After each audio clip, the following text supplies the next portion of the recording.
Hello നമസ്കാരം. Should you study in Australia? ഓസ്ട്രേലിയയിൽ പഠിക്കുന്നത് നല്ലതാണോ?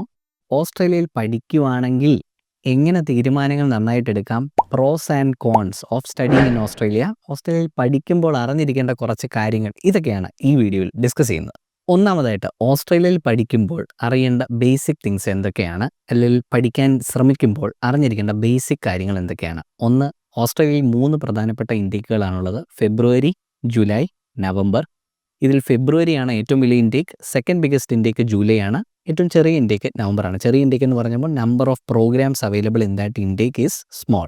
Number of programs will be less എന്നുള്ളതാണ്. ഇനി അടുത്തതായിട്ട് നമ്മൾ അറിഞ്ഞേണ്ട ഒരു കാര്യം, ഓസ്ട്രേലിയ 3 സ്ഥലങ്ങളായിട്ട് 3 കാറ്റഗറികളായിട്ട് ഡിവൈഡ് ചെയ്തിട്ടുണ്ട്. കാറ്റഗറി 1 സിഡ്നി, മെൽബൺ, ബ്രിസ്ബെയിൻ തുടങ്ങിയ ടോപ്പ് സിറ്റികൾ. കാറ്റഗറി 2 അഡിലെയ്ഡ്, പെർത്ത്, കാൻബറ തുടങ്ങിയ secondary cities. 3 regional areas like Darwin, Wagga. ഇതിൻ്റെ പ്രസക്തി എന്താണെന്ന് ചോദിച്ചു കഴിഞ്ഞാൽ സ്റ്റേ ബാക്കിലുള്ള വ്യത്യാസമാണ്. അതുപോലെ തന്നെ അവിടുത്തെ ജീവിത സാഹചര്യങ്ങളും ഡിഫറൻ്റ് ആണ്. എങ്ങനെയാണ് right university, right program, right course, right location ഇതൊക്കെ ഡിസൈഡ് ചെയ്യുന്നത് വളരെ ഇമ്പോർട്ടൻ്റ് ആയിട്ടുള്ള കാര്യമാണ്. അതെങ്ങനെയാണ് ചെയ്യുന്നതെന്ന് വളരെ ചുരുങ്ങിയ വാക്കുകളിൽ നമുക്ക് നോക്കാം. ഒന്ന്, ലൊക്കേഷൻ തിരഞ്ഞെടുക്കുന്നത് ഭയങ്കര ഇമ്പോർട്ടൻ്റ്. കുറച്ച് മുന്നേ പറഞ്ഞ പോലെ കാറ്റഗറി 1, കാറ്റഗറി 2, കാറ്റഗറി 3 ഈ 3 തരം ലൊക്കേഷനുകൾ നിങ്ങളുടെ പോസ്റ്റ് കോഡ്, പഠിക്കുന്ന യൂണിവേഴ്സിറ്റിയുടെ ക്യാമ്പസ് എവിടെ സ്ഥിതി ചെയ്യുന്നു എന്നുള്ളതിനെ ബേസ് ചെയ്തിട്ടാണ് ഏത് കാറ്റഗറിയിലായിരിക്കും നിങ്ങളുടെ ലൊക്കേഷൻ എന്ന് തീരുമാനിക്കപ്പെടുക.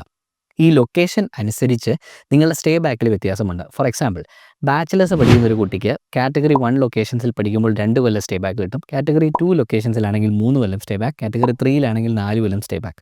ഇനി മാസ്റ്റേഴ്സ് പഠിക്കുന്ന ഒരു ഇന്ത്യൻ വിദ്യാർത്ഥിക്ക് കിട്ടുന്ന സ്റ്റേ ബാക്ക് കാറ്റഗറി 1ൽ 3, കാറ്റഗറി 2ൽ 4, കാറ്റഗറി 3ൽ 5 വർഷം വരെ സ്റ്റേ ബാക്ക് കിട്ടും. ഇനി അതുമാത്രമല്ല, വേറൊരു കാര്യം കൂടിയുണ്ട്.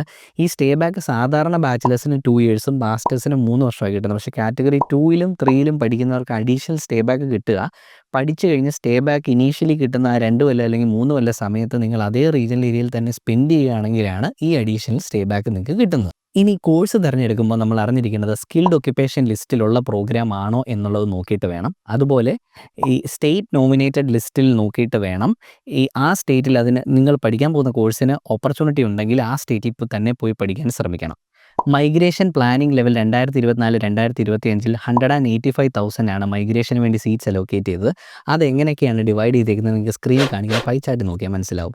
33% സീറ്റ്സും പോയിരിക്കുന്ന എംപ്ലോയർ സ്പോൺസർഷിപ്പ് കാറ്റഗറിയിലേക്കാണ്. 25% 190 സ്റ്റേറ്റ് നോമിനേറ്റഡ്, ടെറിട്ടറി നോമിനേറ്റഡ് വിസയിലേക്കും 491 റീജിയണൽ ഏരിയ വിസയിലേക്കുമാണ് വേറൊരു 25% പോയിരിക്കുന്നത്. അപ്പോൾ നമ്മൾ ഏറ്റവും കൂടുതൽ സ്ട്രാറ്റജൈസ് ചെയ്യേണ്ടത് എടുക്കുന്ന കോഴ്സ് CSOL ലിസ്റ്റിൽ, അതായത് എംപ്ലോയർ നോമിനേഷൻ ലിസ്റ്റ് 186-നൊക്കെ വേണ്ടിയുള്ള ലിസ്റ്റിൽ ഉണ്ടോ എന്നുള്ളത് നോക്കണം. അതുപോലെ സ്റ്റേറ്റ് നോമിനേറ്റഡ് ലിസ്റ്റായ 190ലും 491 ലിസ്റ്റിലും ഉണ്ടോ എന്നൊക്കെ നോക്കിയിട്ട് വേണം തീരുമാനിക്കാൻ. അതുപോലെ നിങ്ങൾ പഠിക്കാൻ പോകുന്ന കോഴ്സ് ഏത് യൂണിവേഴ്സിറ്റിയാണ്, ഏത് ലൊക്കേഷനാണ്, ആ പർട്ടിക്കുലർ പ്രോഗ്രാം ആ സ്റ്റേറ്റിൻ്റെ 190 ലിസ്റ്റിൽ ഉണ്ടോ എന്ന് നോക്കണം. അപ്പോൾ ഇതൊക്കെ പറഞ്ഞു തരിക എന്നുള്ളത് ഒരു കൗൺസിലേഴ്സിൻ്റെ ജോലിയാണ്. അങ്ങനെ പറഞ്ഞു തരുന്നൊരു കൗൺസിലേഴ്സ് ആണോ നിങ്ങൾക്കുള്ളത് എന്ന് ഉറപ്പാക്കുകയും ചെയ്യുക. ഇനി നല്ലൊരു യൂണിവേഴ്സിറ്റി തരംതിരിച്ചെടുക്കുന്നത് എങ്ങനെയായിരിക്കണം? QS റാങ്കിങ് 2025 പബ്ലിഷ് ആയിട്ടുണ്ട്. അതുപോലെ തന്നെ QS റാങ്കിങ് ബൈ സബ്ജക്റ്റ് ഉണ്ട്. നിങ്ങൾ പഠിക്കാൻ പോകുന്ന സബ്ജക്റ്റിൽ ആ യൂണിവേഴ്സിറ്റി എത്ര മുന്നിട്ട് നിൽക്കുന്നു, ഈ 2 റാങ്കിങ് മെട്രിക്സ് നോക്കിയിട്ട് തിരഞ്ഞെടുക്കുന്ന ഒരു നല്ല തീരുമാനമായിരിക്കും. അതുപോലെ മൂന്നാമത് വാല്യൂ ഓഫ് മണി, അതായത് വാല്യൂ ഫോർ മണി. നിങ്ങൾ ഒരു ഇൻവെസ്റ്റ്മെൻറ്റ് ചെയ്യുമ്പോൾ, ഇപ്പോൾ സ്റ്റോക്കിൽ ട്രേഡിങ്ങിൽ ഇൻവെസ്റ്റ് ചെയ്യുകയാണ്, എവിടെ ഇൻവെസ്റ്റ് ചെയ്യുകയാണെങ്കിലും അതുപോലെ തന്നെയാണ് നിങ്ങളുടെ എഡ്യൂക്കേഷനിൽ നിങ്ങൾ തന്നെയുള്ള ഏറ്റവും വലിയൊരു ഇൻവെസ്റ്റ്മെൻ്റ് ആണ്. ഇതൊരിക്കലും നഷ്ടപ്പെട്ടു പോകുന്നൊരു കാര്യമല്ല അല്ലേ? അപ്പോൾ വാല്യൂ ഫോർ മണി ചെക്ക് ചെയ്തിട്ട് വേണം നിങ്ങൾ ഈ ഒരു കോസ്റ്റ് ബെയർ ചെയ്യാനായിട്ട്. അപ്പോൾ ഇത് ഇൻവെസ്റ്റ് ചെയ്യുന്നതിന് മുന്നായിട്ട് ഈ വാല്യൂ ഫോർ മണി ചെക്ക് ചെയ്യാൻ മറക്കരുത്. അത് നന്നായിട്ട് തന്നെ ആലോചിച്ച്, നല്ല കോംപ്ലക്സ് അനലിറ്റിക്സ് ആണത്, കുറച്ചധികം, കാരണം 43 യൂണിവേഴ്സിറ്റീസിൻ്റെ ഡേറ്റ നോക്കണം. അപ്പോൾ അതിനെപ്പറ്റി അറിവുള്ള ഹൊല വേൾഡ് പോലെയുള്ള കൗൺസിലേഴ്സിനെ കോൺടാക്റ്റ് ചെയ്യുകയാണെങ്കിൽ വളരെ ഈസി ആയിട്ട് നിങ്ങൾക്ക് മനസ്സിലാക്കാം വാല്യൂ ഓഫ് മണി ഉള്ള യൂണിവേഴ്സിറ്റീസ് ഏതൊക്കെയാണ് എന്ന്. ഇനി നമുക്ക് പ്രോസ് ആൻഡ് കോൺസിനെ പറ്റി സംസാരിക്കാം. അതിന് മുന്നായി ഒരു കുഞ്ഞു കാര്യം പറഞ്ഞോട്ടെ. ഓസ്ട്രേലിയക്ക് തയ്യാറെടുക്കുന്ന കൂട്ടുകാർക്ക് എങ്ങനെ ഹൊല വേൾഡുമായിട്ട് കണക്ട് ചെയ്യാമെന്ന് ചോദിച്ചാൽ ഒരു അടിപൊളി ഓപ്പർച്യൂണിറ്റി വരുന്നുണ്ട്. ഈ വരുന്ന ഏപ്രിൽ 21 തിങ്കളാഴ്ച, ഈസ്റ്റർ കഴിഞ്ഞ് വരുന്ന തിങ്കളാഴ്ച വൈകുന്നേരം 7 മണിക്ക് ഇന്ത്യൻ സ്റ്റാൻഡേർഡ് ടൈം നമ്മളൊരു വെബിനാർ കണ്ടക്ട് ചെയ്യുന്നു. അത് ഫ്രീ ആയിട്ട് എല്ലാവർക്കും അറ്റൻഡ് ചെയ്യാവുന്നതാണ്. അതിലേക്ക് വരാനുള്ള രജിസ്ട്രേഷൻ ലിങ്ക് നമ്മുടെ ഡിസ്ക്രിപ്ഷനിൽ കൊടുക്കുന്നുണ്ട്. അത് ഫില്ല് ചെയ്ത് കഴിഞ്ഞാൽ ഒരു കരിയർ ഗൈഡൻസ് തന്നെയായിരിക്കും. ഏത് രാജ്യങ്ങൾ എങ്ങനെ സെലക്ട് ചെയ്യാമെന്നുള്ളതും അതിലേക്ക് വരുന്നവരുടെ അനലിറ്റിക്സ് നമ്മൾ നോക്കിയിട്ട് ഏറ്റവും റെലവൻ്റ് ആയിട്ടുള്ള ടോപ്പിക്സ് മാത്രം കവർ ചെയ്യുന്ന ഒരു വളരെ energy filled informative packed session ആയിരിക്കും. അത് മറക്കാതെ യൂട്ടിലൈസ് ചെയ്യാൻ ശ്രമിക്കുക. ഓക്കെ, നമുക്കിനി വിഷയത്തിലേക്ക് മടങ്ങി വരാം. Pros and cons of studying in Australia അതെന്താണെന്ന് നമുക്ക് നോക്കാം. പ്രോസ് ഒരുപാടുണ്ട്. നമുക്ക് ആദ്യം കോൺസ് എന്താണെന്ന് പറയാം. ഓസ്ട്രേലിയയിലെ വിസ സക്സസ് റേറ്റ് കുറവാണ്. 80%. IDPയുടെ ഡേറ്റ തന്നെ അവർ പബ്ലിഷ് ചെയ്തിട്ടുണ്ട്. കഴിഞ്ഞ വർഷം 83% വിസ സക്സസ് ഉണ്ടായിരുന്നുള്ളൂ.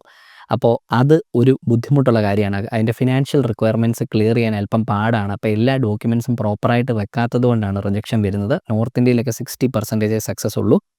എന്നാൽ ഹൊലാവേൾഡിൻ്റെ ഡേറ്റ വ്യത്യസ്തമാണ്. നമുക്ക് 100% വിസ സക്സസ് ഉണ്ട്. കാരണം നമ്മൾ എല്ലാ ആംഗിളിൽ നിന്നും ചിന്തിച്ച് പ്രൊഫൈൽ റെഡിയാക്കുന്നത് കൊണ്ടാണ്. അപ്പോൾ അത് പേടിക്കേണ്ട ഒരു കാര്യമല്ല. പിന്നെ രണ്ടാമത്തെ ഒരു കാര്യം, അവിടുത്തെ എഡ്യൂക്കേഷൻ കോസ്റ്റ് കൂടുതലാണ്, സമയം കൂടുതലാണ്. പക്ഷേ അത് ശരിക്കും ഒരു കോണാണോ എന്നുള്ളത് ആലോചിക്കുക. ഫോർ എക്സാമ്പിൾ മാസ്റ്റേഴ്സ് 2 കൊല്ലം കൊണ്ടാണ് പഠിക്കുന്നത്. 30 ലക്ഷം രൂപ ഫീസാവും. UK ഒരു മാസ്റ്റേഴ്സ് 1 ഇയർ കൊണ്ട് പഠിക്കാം, 20 ലക്ഷം കൊണ്ട് പഠിച്ച് തീരുകയും ചെയ്യും. അപ്പോൾ ഇത് കോണാണെങ്കിലും ഇതിൻ്റെ ഒരു നല്ല വശം എന്താണെന്ന് പറയാം. നമുക്കിനി ഇതിൻ്റെ പ്രോസിലേക്ക് പോകാം. എന്തൊക്കെയാണ് നല്ല വശങ്ങൾ? ശരിക്കും 2 വർഷത്തെ ഒരു മാസ്റ്റേഴ്സ് ചെയ്യുന്നതിലൂടെ നമുക്ക് സെറ്റിൽ ആവാനും നമ്മൾ ആ കോഴ്സിലേക്ക് കയറി വന്ന് ആ രാജ്യമായിട്ടൊന്ന് അഡാപ്റ്റ് ചെയ്യാനും പിന്നെ ജോലികൾക്ക് അപ്ലൈ ചെയ്യാനും ഒക്കെ നമുക്ക് കുറേ സമയം കിട്ടുന്നുണ്ട്.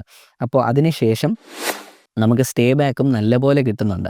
ഈ ഒരു ടൈം പീരീഡിൽ വർക്ക് എക്സ്പീരിയൻസ് ഗെയിൻ ചെയ്യുകയും അതുവഴി പെർമനൻറ്റ് റെസിഡൻസിയിലേക്ക് ലീഡ് ചെയ്യാനും ഈസി ആയിട്ട് സാധിക്കും when compared to UK and other European countries. 5 വർഷമെങ്കിലും സ്പെൻഡ് ചെയ്താലേ ILR കിട്ടുള്ളൂ, അല്ലേ, ഇൻഡെഫിനിറ്റ് ലീവ് ടു റിമെയിൻ UKയിൽ കിട്ടുള്ളൂ. വേറാസ് ഇൻ ഓസ്ട്രേലിയ നിങ്ങൾക്ക് സ്മാർട്ടാണ്, പോയിൻറ്റ്സ് നന്നായിട്ട് ഗ്യാദർ ചെയ്യാൻ പറ്റുന്നുണ്ടെങ്കിൽ പെട്ടെന്ന് തന്നെ PR കിട്ടുകയും ചെയ്യും. ഇത് അൺഎംപ്ലോയ്മെൻറ്റ് റേറ്റ് വെറും 3.5% അൺഎംപ്ലോയ്മെൻറ്റ് റേറ്റ് ഓസ്ട്രേലിയയിലുള്ളൂ. ഇത് വളരെ മികച്ച ഒരു ഇൻഡെക്സ് ആണ് when compared to other countries. ഇത്രയും അൺഎംപ്ലോയ്മെൻറ്റ് റേറ്റ് കുറവുള്ള വേറൊരു കൺട്രി തന്നെ ഇല്ല. അതുപോലെ വേജസ് തരുന്ന കാര്യത്തിലാണെങ്കിലും ഓസ്ട്രേലിയ വളരെ മുന്നിലാണ് when compared to other study destinations. Weather and living conditions ഇത് രണ്ടും എടുത്തു പറയേണ്ട ഒരു കാര്യമാണ്. ഓസ്ട്രേലിയയിലെ മിക്ക വെതറും ടെമ്പറേറ്റ് സബ് ട്രോപ്പിക്കൽ ക്ലൈമറ്റ് ആണ്. നമുക്ക് വളരെ സ്യൂട്ടബിൾ ആയിട്ടുള്ളൊരു ബാംഗ്ലൂർ വെതർ പോലെയുള്ള സ്ഥലങ്ങളാണ്. അതുപോലെ തന്നെ most liveable cities in the world എടുത്ത് നോക്കുമ്പോൾ ടോപ്പ് 20 എപ്പോഴും 5 എണ്ണം ഓസ്ട്രേലിയയുടേതാണ്. അതായത് ഏകദേശം 25% ഡൊമിനേറ്റ് ചെയ്യുന്ന ഓസ്ട്രേലിയയാണ്. Which is a clear indicator that Australia is a very good place to live and work. അപ്പോൾ അത് ഏതൊക്കെയാണെന്ന് ചോദിച്ചാൽ നമ്മുടെ കാറ്റഗറി 1 ലൊക്കേഷൻസ് ആയ Sydney, Melbourne, Brisbane, Adelaide, Perth ഈ 5 എണ്ണമാണ് എപ്പോഴും കൺസിസ്റ്റൻ്റ് ആയിട്ട് top 20 cities in the world ആയിട്ട് റാങ്ക് ചെയ്യപ്പെടുന്നത്. അപ്പോൾ ഈ ഇൻഫോർമേറ്റീവ് വീഡിയോ ഇവിടെ അവസാനിക്കുന്നു. നിങ്ങൾക്ക് ഈ വീഡിയോ ഇഷ്ടമായെന്ന് ഞാൻ കരുതുന്നു. വീണ്ടും ഇൻഫോർമേറ്റീവ് വീഡിയോസുമായിട്ട് നിങ്ങളുടെ മുന്നിലേക്ക് ഞാൻ വരുന്നതായിരിക്കും. This is Jaswin signing out from Hola World YouTube channel.